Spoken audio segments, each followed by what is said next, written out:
How far, guys? Welcome back to the channel. Today, we're diving deep into a Nollywood film that has been in repeat in my head since I saw it.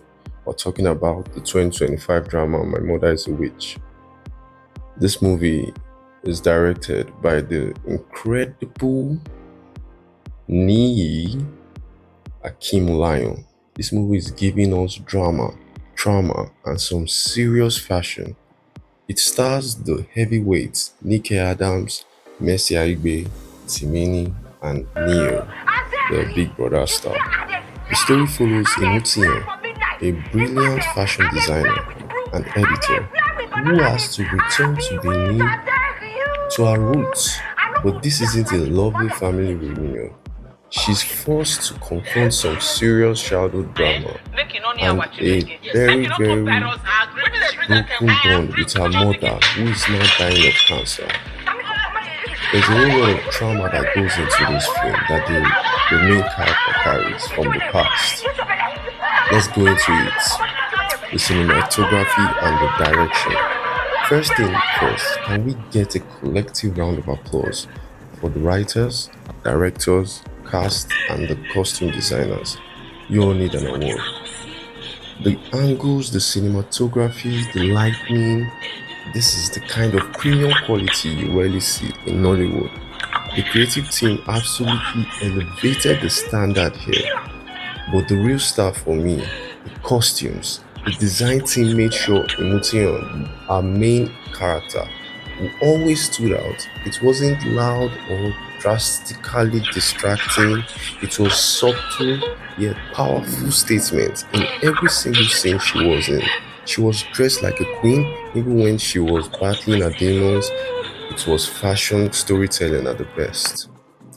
Seriously, if you are not already subscribed, hit that like and subscribe button right now because we're about to get into the juicy performance. Let's go. Actor breakdowns. Let's talk about the cast. Starting with the lead, the actress who played Imutiyan did an amazing job holding all the emotions.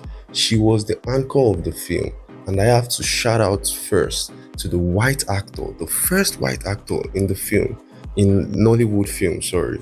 For once, it didn't feel forced. They didn't just grab a random person off the street abroad. This actor was professional, blended seamlessly into the plot, and was actually believable. Major kudos to the casting director there. But the real shocker for me, Timini, playing the doctor. Now, you all know Timini is the king of the rich boy, spoiled politician kid role. I mean, the one time he was poor in a movie, it was a dream, and he woke up to his millions back in the reality inside the movie. Any spoiled kid in Nigeria film is always Timini, but here he switched it up. He didn't try to outshine anyone. He was a support character. He bridged between the mother and the daughter, holding up the core foundation of the story. I love seeing him step out of his comfort zone. Give us more of this range, Timini. Give us more of this range, man. You did well.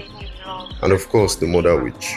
What a powerhouse performance. That scene where she was beating and chasing Gabriel out of the house, and the moment she threw her daughter on the floor, it was an outstanding raw performance. She was terrifying and sympathetic all at once.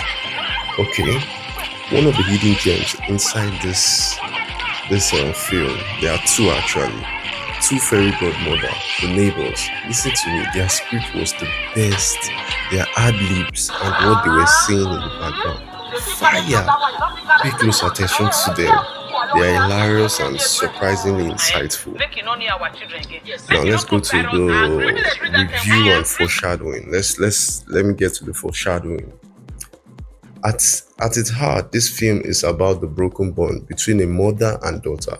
The mother is ruthless, fire-tongued, and constantly humiliating her daughter while she's in her youth.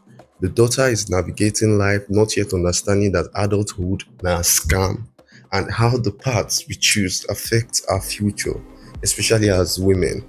I would call this film a feminist film, but in a beautiful, non-woke media kind of way.